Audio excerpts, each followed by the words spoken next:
सगळे सोयरे सारख्या निर्णयामुळे ओबीसी आरक्षणाला धोका निर्माण झालाय का? नाही, सगळे सोयरेचा बाप आत्ताचा 2 सप्टेंबरचा जी आर आहे.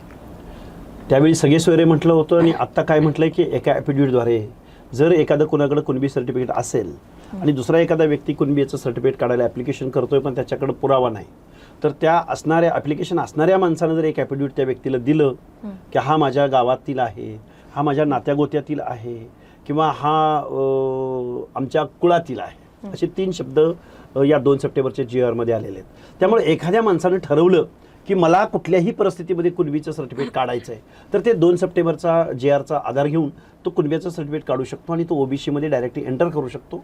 हे मी तुम्हाला दाव्यानिशी दाखवतो.